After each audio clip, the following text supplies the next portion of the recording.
2015 में गुजरात में बीजेपी के खिलाफ पाटीदार आंदोलन हुआ, जो बीजेपी के नींद उड़ाने वाले आंदोलनों में से एक थी। और न सिर्फ नींद बल्कि तख्त हिलाने वाली अगुवाई हार्दिक पटेल कर रहे थे। लेकिन अब आंदोलन के चेहरे रहे हार्दिक पटेल राजनीति में 360 डिग्री घूम गए।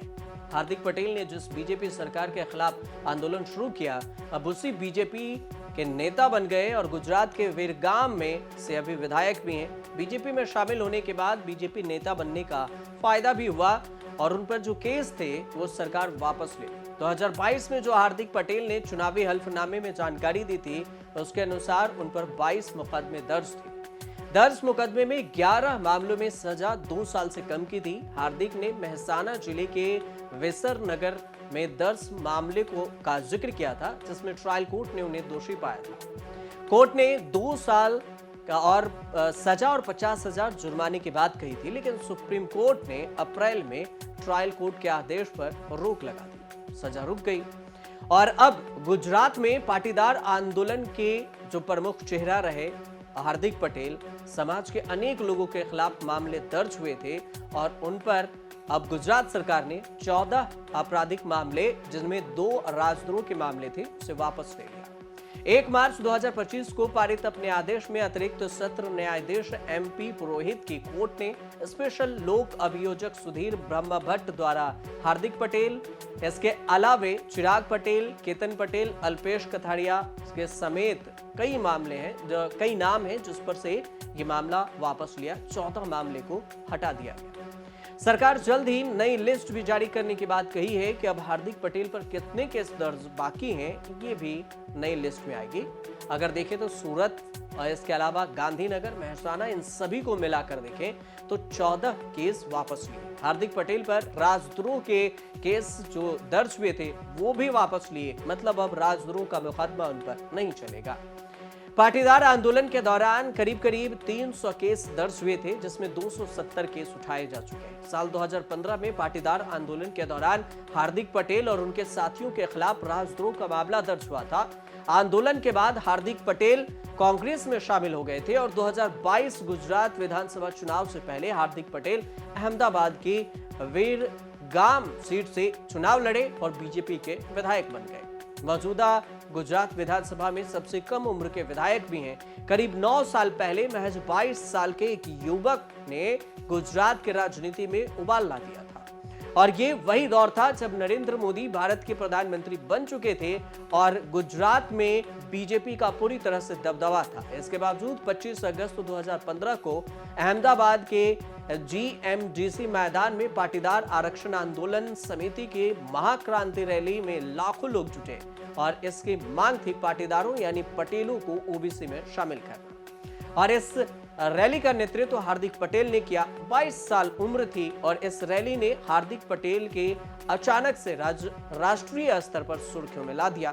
आंदोलन ने गुजरात की राजनीति पर इतना असर डाला कि तत्कालीन मुख्यमंत्री आनंदीबेन पटेल को इस्तीफा देना पड़ा और आंदोलन के बाद हुए 2017 के विधानसभा चुनाव में बीजेपी ने 99 सीटों के साथ मामूली बहुमत लाई और तब हार्दिक पटेल राज्य में कांग्रेस का चेहरा बन गए।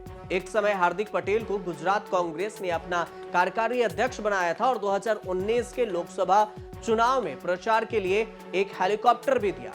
लेकिन बदलते समय के साथ पटेल अब बीजेपी के निर्वाचन विधायक भी हैं। 2024 के लोकसभा चुनाव में बीजेपी ने जिन 40 स्टार प्रचारकों की लिस्ट निकाली, उनमें हार्दिक पटेल का नाम कहीं शामिल ही नहीं किया।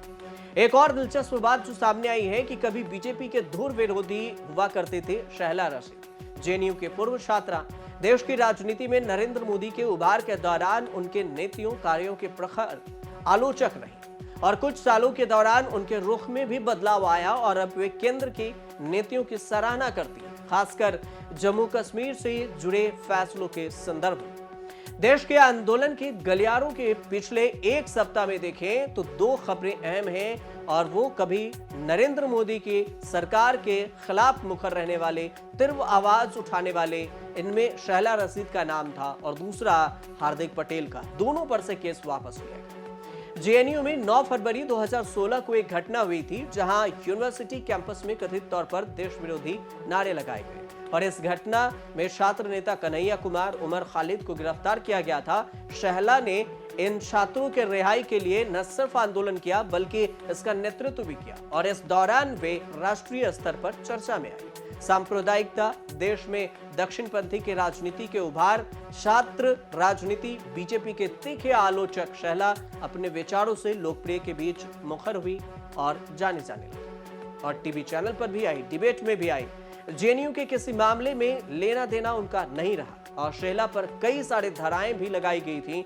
अब इन धाराओं में 4 साल बीतने के बाद अगस्त 2023 में दिल्ली के उपराज्यपाल वीके सक्सेना ने शहला के खिलाफ भी केस चलाने की मंजूरी दी थी। नवंबर 2023 में एक इंटरव्यू में उन्होंने कश्मीर में शांति और सकारात्मक बदलाव के लिए पीएम मोदी और गृह मंत्री अमित शाह की नीतियों की खुलकर प्रशंसा कर दी। इसके बाद उन्होंने कहा कि कश्मीर के बदलते हालात के लिए वर्तमान सरकार, खासकर प्रधानमंत्री और गृह मंत्री को श्रेय देना चाहूंगी और ये एक रक्तहीन राजनीतिक समाधान था। अब दिल्ली के पटियाला हाउस कोर्ट ने शहला के खिलाफ दर्ज देशद्रोह के मामले भी वापस ले लिए। मतलब अगर कहा जाए तो धीरे धीरे जो भी बीजेपी के करीब रहा, बीजेपी के वॉशिंग मशीन में जाने की कोशिश किया और गया, उन पर से दाग धुलते चले गए। और ऐसा ही हुआ हार्दिक पटेल के साथ, जिनमें 14 मामले वापस लिए हैं। और ऐसे ही शहला रशीद, हालांकि वो बीजेपी में तो नहीं है, लेकिन उनके तारीफ से ही उन पर से केस वापस ले लिए गए। आगे की बात आगे होगी कि क्या कुछ इन पर, हार्दिक पटेल पर जो मामले बचे हैं उन पर सरकार वापस लेती है कब और ये मामले कौन कौन से हैं, इसकी लिस्ट जारी होगी तो जानकारी आएगी। फिलहाल आप देखते रहिए न्यूज़।